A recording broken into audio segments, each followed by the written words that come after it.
Hello, hello. We are live. We are live on Facebook in my group and on my business page, and we are live on YouTube. So, welcome. If you're watching on a replay, give me a hashtag replay so that I know that you've been here. I'm just putting my phone on do not disturb because otherwise the messages will keep coming through. Give me a hashtag replay, and if you're watching live, give me a hashtag live or a hello to let me know you are here. Hopefully you can hear me okay, and hopefully Facebook will notify you that I've gone live. Let's have a quick look. I can hear myself. I can hear myself. Hi Teresa. Hello darling, how are you? Hope you're well. So today I'm going to be talking about why integrity is so in. Thanks, Teresa. It's always that fear when you go live that, oh God, can anybody actually hear me? I've had a lovely weekend away. I organised a weekend away for my birthday weekend, but also it was really an opportunity for me to meet face to face people from my group, people from Lisa Barry's group, and had a lovely bonding connection weekend away.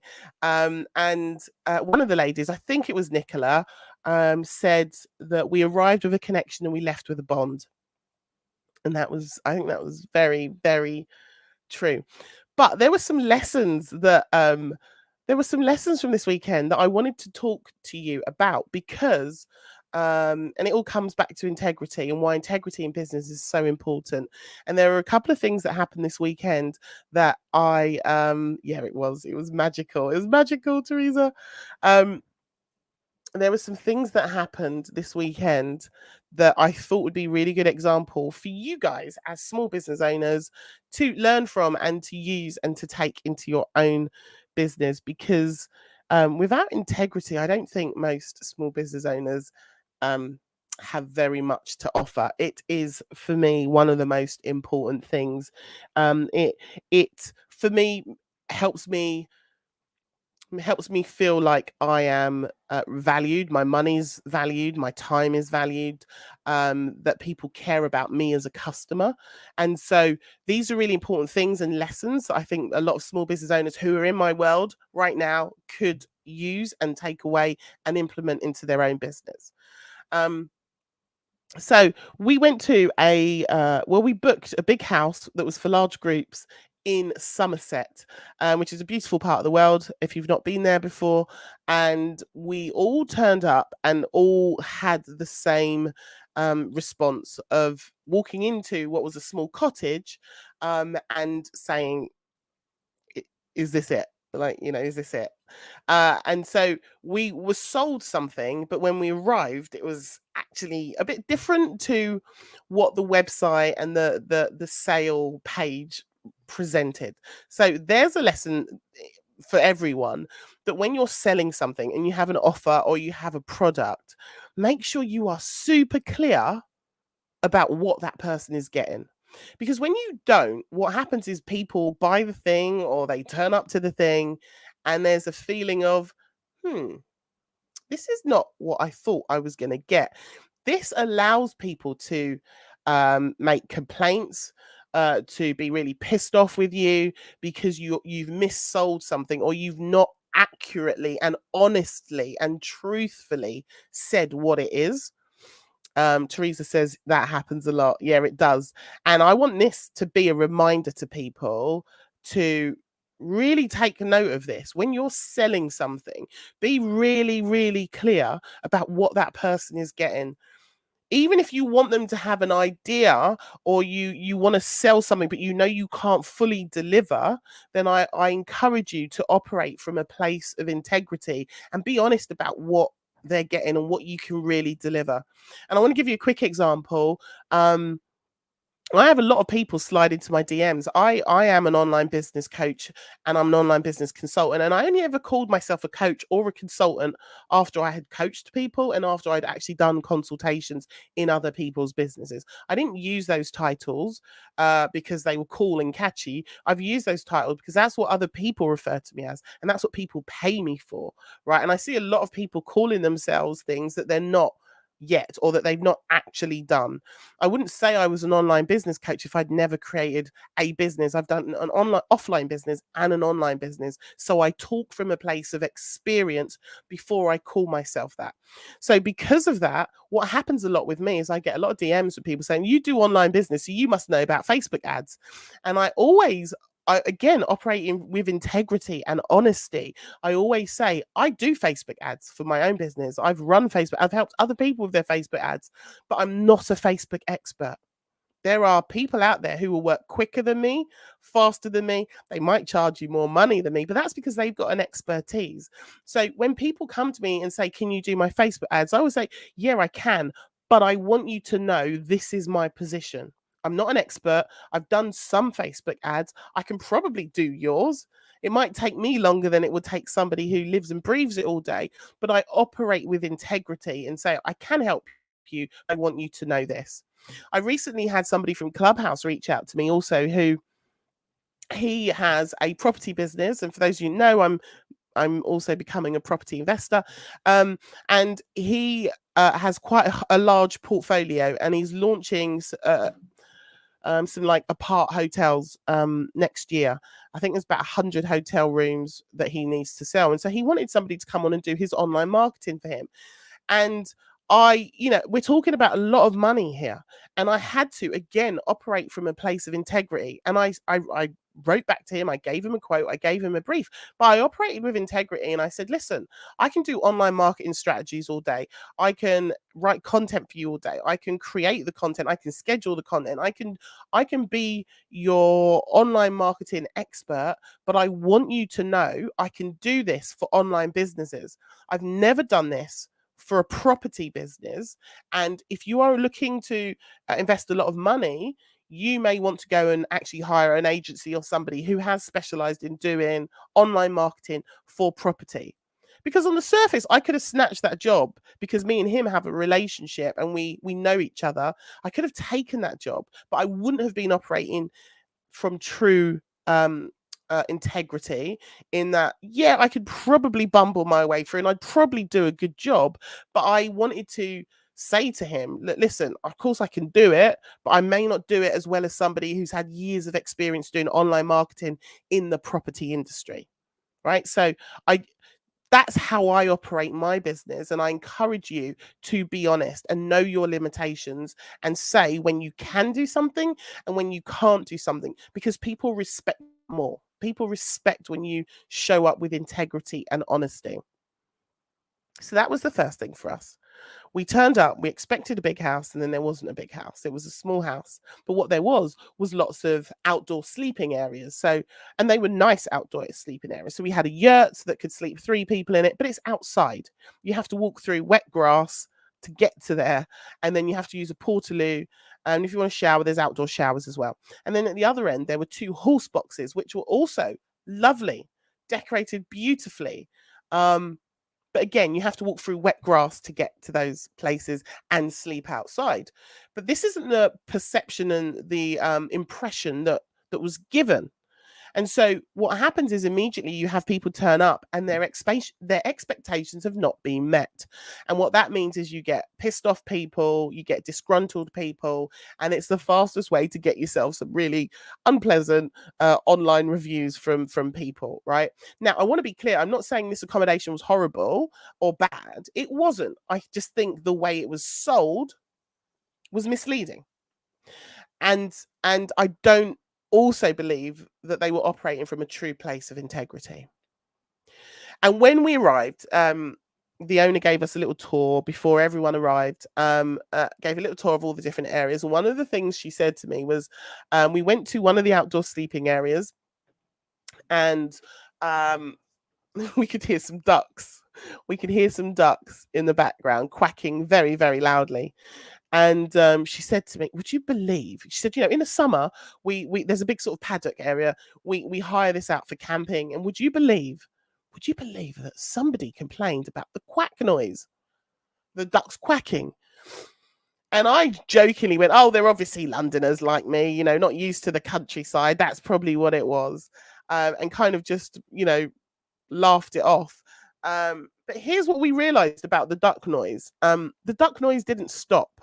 It was consistent, persistent for 24 hours, sunrise to sunset, and then all through the night. It was quack, quack, quack, quack, quack. And it was like 100 odd ducks quacking. It was a lot of noise. And it was sort of in the adjacent field. So I was thinking, well, actually, if I'd booked a camping site that was beautiful and was told that it was, all these magical views and it's relaxing and all of this stuff, and then you turn up and you're in a tent. You're in a tent with, like, I suppose with the people that are in the horse boxes. I mean, you're in a tin box, and I suppose if you're in you're in and I suppose it's a bigger tent, but that was further away, and there was a tree house. You have a little bit of a barrier, although the people that were sleeping out there could hear it. The point is, if I'd booked a camping location for a week to come and chill out and relax in the countryside, and then I, for 24 hours, have to listen to 100 ducks quacking in an adjacent field, yeah, I'd probably complain as well. But here's the thing. It wouldn't have been hard to correct that. It would simply have been one or two sentences on a website or on the end of a booking form, that when people are booking a camping slot in your field, that you mention that adjacent to this field, right, that there are ducks quacking. It's about using your honesty and your integrity. But this wasn't done. And so then people will feel like they've been missold something, or that they've been sort of lured into something, but they weren't told the full story. And so this is what I'm talking about. Lessons that we can take from this are about, and this is also useful, I'm just going off on a tangent. If somebody does complain to you about something, as much as a small business owner, we hate to hear complaints and we do take things very personally. It's really worth listening to what they are saying and then packaging up that complaint, that issue, that constructive criticism, and reusing that in a way to make sure nobody else has that experience. So for me as a business owner, if I had that site and somebody complained about the ducks, my immediate position would be to go and update my website and put a line on there that just says, for anyone who wants to book here, just to let you know, we do have ducks adjacent to here, and there's a lot of duck chorus. I'd be honest, I would just put it on the website. Exactly this. Teresa says they could position it to attract duck lovers. Exactly this. My thought process was that actually, yeah, it could be a positive thing. It could actually draw more people to come who love listening to and hearing the sound of ducks, right? So, but when you hide that away, you open yourself up to get a bit of a battering from people who are a bit pissed off. So there we go. So we have the big house that wasn't the big house. We have the ducks, and then we had a lighting situation, right? So there was one area where we could all gather and eat. There was a big table in a room where we could all eat. And when she showed us this room, there were fairy lights that went all around the room to light it up in the evening, because obviously the evenings are quite dark in the winter. And I remember saying to my friend at the time who was with us, "Oh, Charlie, look, there's fairy lights in here," as she was showing us around the owner. And the owner kind of went, okay, let's keep moving on. And I clocked that there was this really flat and no reaction to me being really excited about fairy lights. I know my friend loves fairy lights. Like, oh my God, we can eat out here. It's gonna be fairy lights. I was really excited. And the owner just kind of looked at me and went, and then just promptly moved us on to go and look at another bit. And I remember just clocking and going, that didn't feel right. But we carried on. And then it wasn't until the evening we went out and we all, set the table, brought loads of food out, and we sat down to eat, and we couldn't turn the fairy lights on. And we couldn't turn the lights on. And everyone was looking at the plugs and looking at the extension lead and the outdoor area, and we couldn't get these lights to come on. They should have been on, but they wouldn't turn on. Luckily, we had 2 heaters in there which we could turn on, and that gave some light. But I guess if the heaters weren't there, or if it was summer and you didn't need the heaters on, you'd be sitting out there eating in darkness because there were no lights. So I did what anyone would do, which is I messaged the owner and said, hey, we're out in this area that we can't figure out how to turn the lights on. can you come and help us? But actually the owner had gone away for the night, so she'd left her daughter in charge. And so I'd messaged her, so can you let your daughter know we've got a problem with the lights? Could you send her over to help us with this? There was no response to that until nearly midnight, when the owner, by this time we'd finished eating, figured it out, we had the heating light to get by. We'd finished eating, and she messaged at midnight to say, I've only just got your message. I'm assuming everything worked out fine. Enjoy your stay. So I read that message and I responded the next morning to say, listen, no, everything didn't get sorted out. Can you make sure it's sorted out for tonight, please? Because, we'd quite like to eat with some light. And that was ignored. That message was ignored until the next day, Sunday morning. So we had to go Saturday, Friday night and the Saturday night with no lighting in the outdoor area. Nobody came over. Nobody, despite the fact that I'd asked specifically, could you send someone to come and fix this? Nobody came. And then on the Sunday morning, the response I got was, assume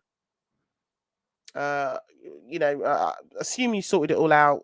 Hope you've had a lovely stay. And it was like, well, I've sent you 3 messages. Yep, Teresa. Teresa says that's really poor customer service. I want to be clear about this. We hired the site and they live on site. We are literally talking, there was a pathway between the two houses of, I don't know, 3 foot, 4 foot.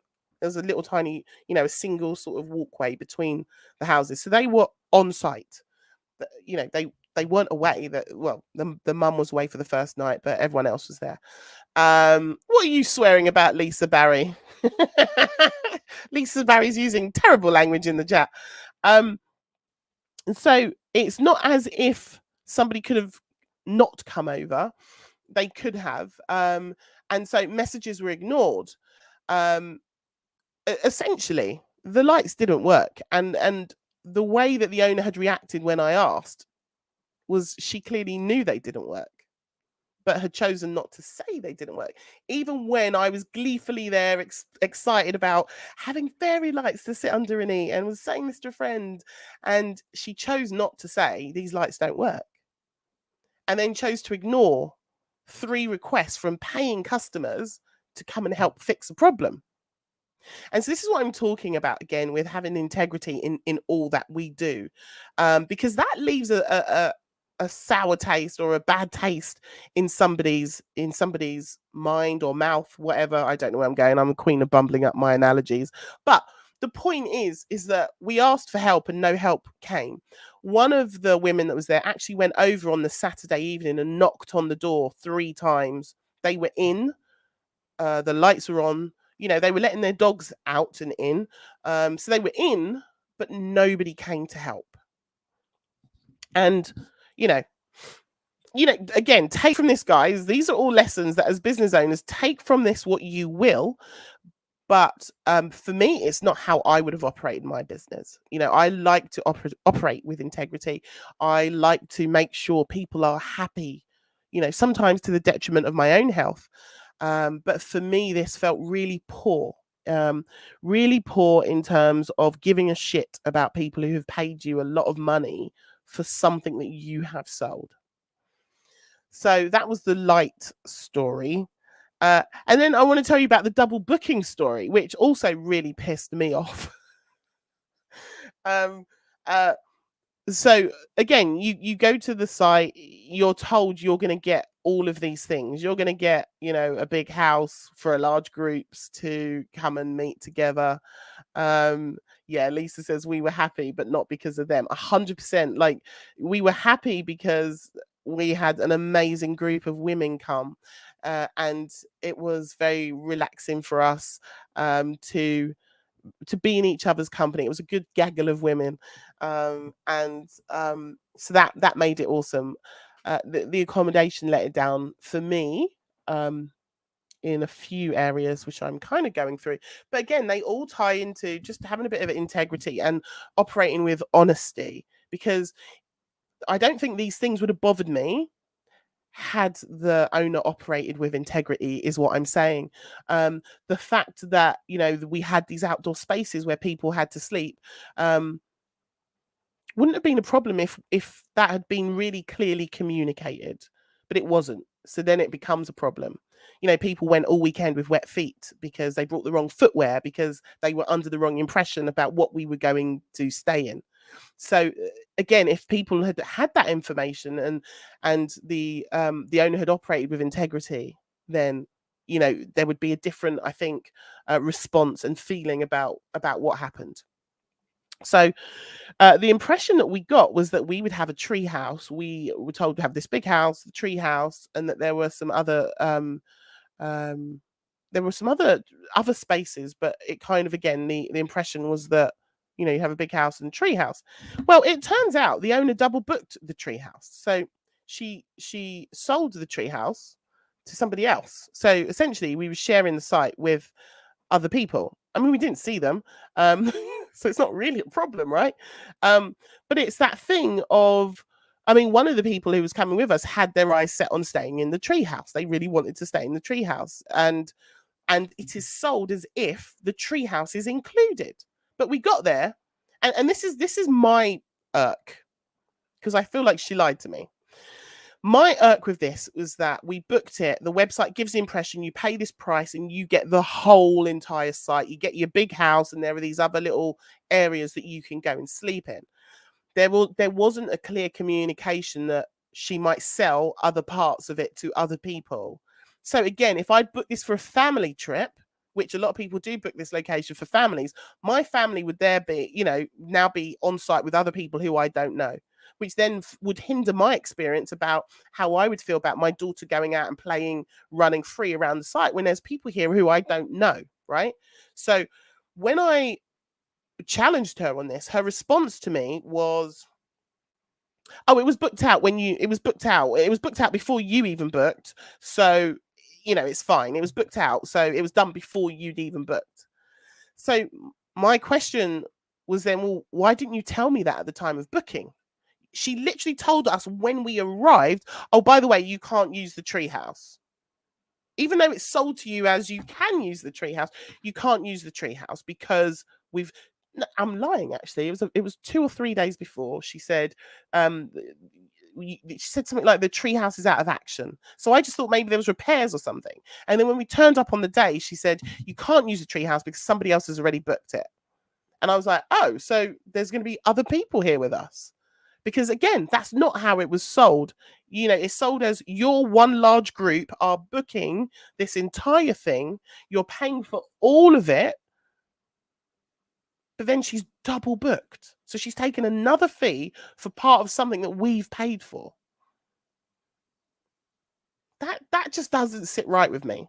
So, and then she told us on the day, and it was very blasé of like, oh, but it was already done before you booked. And it's like, well, okay, if that was the case, why didn't you tell me at the time of booking that the treehouse wasn't available? Because I don't believe she was telling the truth. I believe she double booked it after and thought, oh, I can get more money from this. And again, that leaves a sour taste, right? Yes, Teresa says, wow. Wow, indeed. It leaves a sour taste because all of us wanted to go in that treehouse. The treehouse looked amazing. But she double booked it and then didn't tell us. Yeah, and Lisa says, yeah, that message that you forwarded to me, it sounded like it was broken and needed work. Yeah. So again, it's she's not really operating from a place of integrity. You know, again, this could all be simply resolved by just putting a line on the sales page or the Airbnb or on your website that just says, you know, the treehouse is, you know, sometimes hired separately to the whole site. Just letting people know. So when we're thinking about our business and how we're communicating our messages to people, it's really important that, that just be fucking honest, because that brings you so much more than when you try and hide things and you try and be sneaky and you try and sell something that you know, perhaps if it's a service, you can't really do these things, but you're pretending you can. Don't do that. Don't do that. That's not operating from a place of honesty. People will smell it out and people won't like it. And again, I want to say this again. I'm not saying the place we went to was bad or horrible, because it wasn't.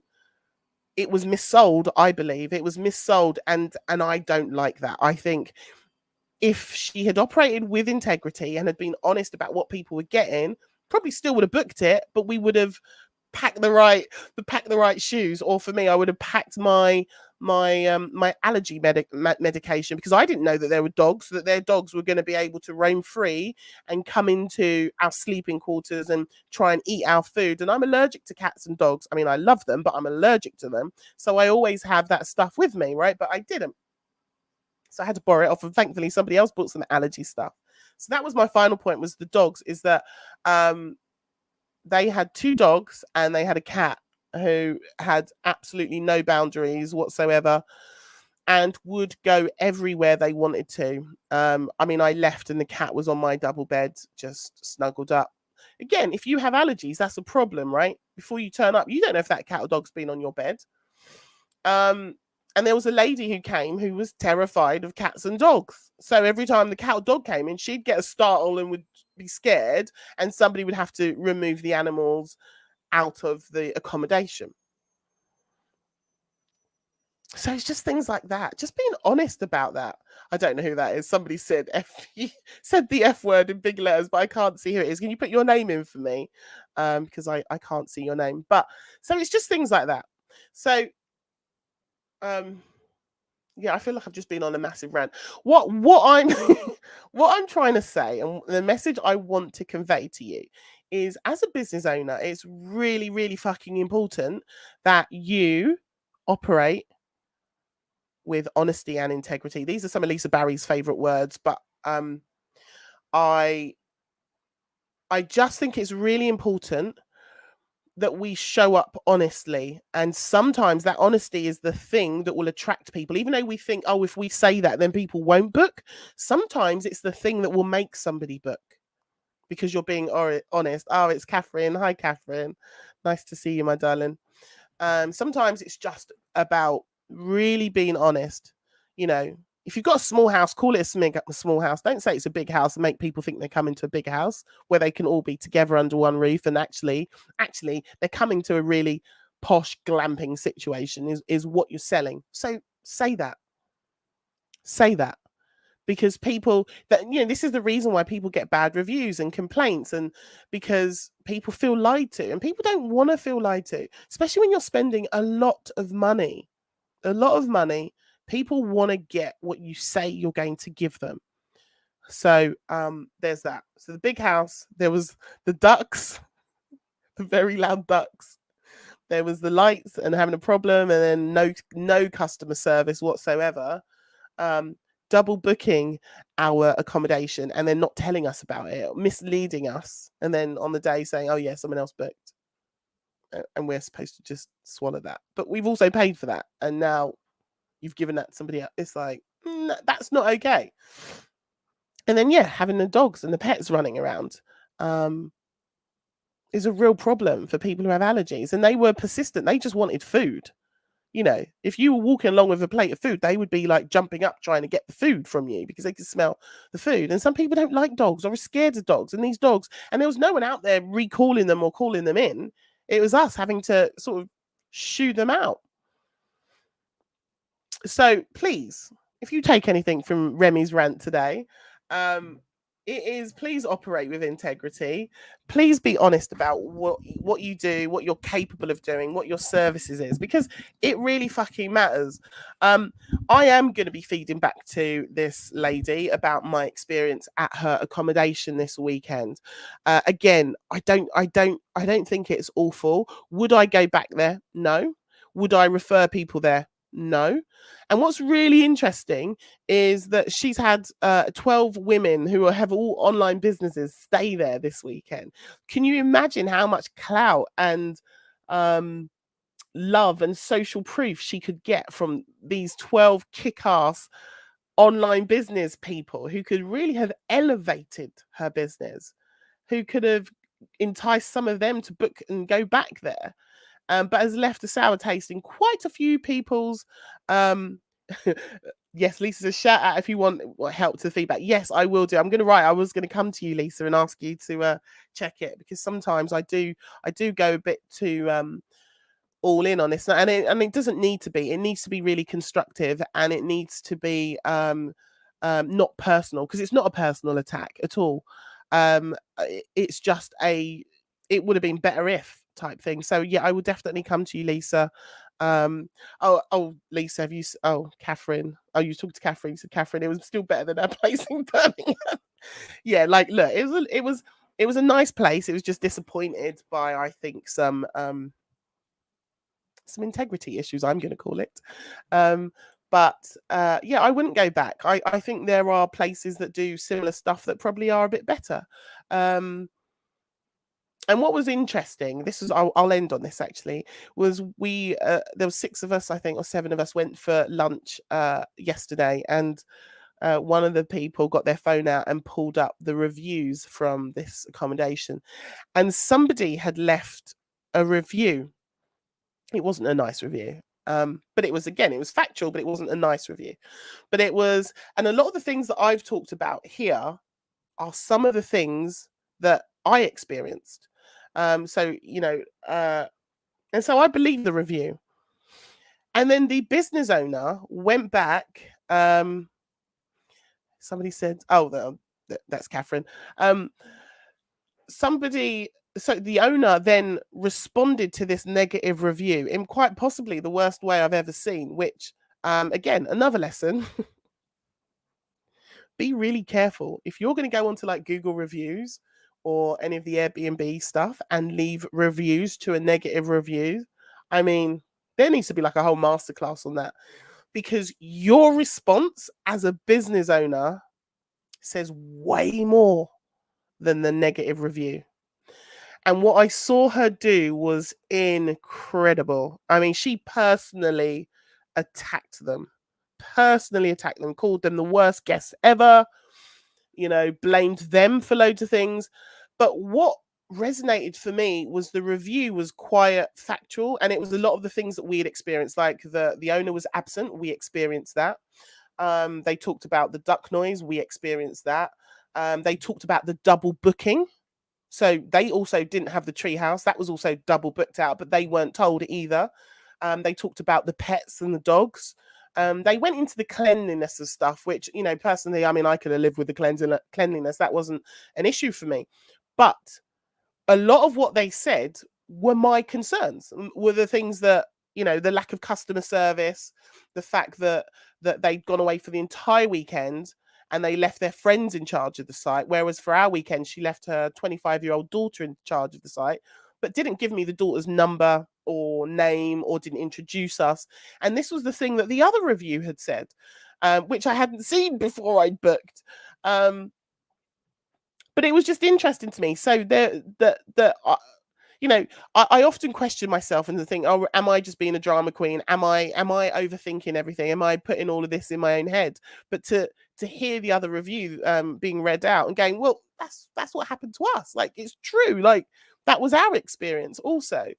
But then seeing the owner's response was just like, wow, you've really made yourself look absolutely terrible. And I wouldn't book with you again based on your response to somebody who is bringing their issues to you. So just be mindful of that. When somebody leaves you a negative review and you go at them, it says more about you as a business owner than it does about the person leaving the negative review. So that's my lessons learned from a weekend away. That said, had a fucking lovely time. I met some absolutely gorgeous people and laughed all weekend. I mean, I was tired. I mean, but I'm always tired. When is Remy not tired? But I drank a lot of alcohol. I haven't drunk for 6 weeks. I drank a lot of alcohol. And I had a great time. And I think friendships were deepened this weekend. I started this by saying one of the ladies who came, she said, I think it was Nicola, we arrived with a connection and we left with a bond.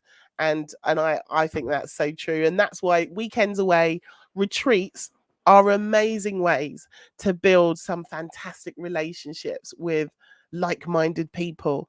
And there was nothing planned. It wasn't a retreat in terms of, oh, there's going to be a lesson or a workshop or a thing. It was just us gathering and just being with each other and eating food, drinking some drink. Some people didn't drink, and that's also fine. But just having conversations and sharing stories, sharing our weirdness, sharing life, and it was just lovely. Lisa Barry says, I absolutely loved it and I want to go away again now. Yeah, no, it was awesome. It was all, I need to recover first, Lisa, but we are definitely doing another one because that was amazing. Um, but lessons learned, right? There's lessons everywhere. Lisa Barry always says there's content everywhere. There is content everywhere, but this for me was just real business lessons. Like, as a business consultant, I wanted to share with you. I mean, most of you know this shit anyway, but it's yeah, Lisa says, yeah, let's recover. But it's business lessons. It is about showing up with integrity, being honest, being truthful about who you are and what you provide. And that is the easiest way to manage people's expectations. If you bullshit, if you missell, if you pretend you are something that you are not, you will get called out on it. And that could be more harmful to your business than you just being honest. And even if your honesty means things are not perfect, still be honest, because people will respect that far more than bullshitters. So that's it. I'm going to wrap. I didn't mean to go for over half an hour, but I've gone for over half an hour. Thank you for listening to me waffle. I hope there's been some takeaways that you've got from this. Yeah, I will see you again soon. Thank you so much for watching. Feel free to DM me at any time if you have any questions. And I will be on Clubhouse at 12 o'clock today if you want to hear more of my sultry tones. Have a great day, guys. Happy Monday. See you soon. Bye.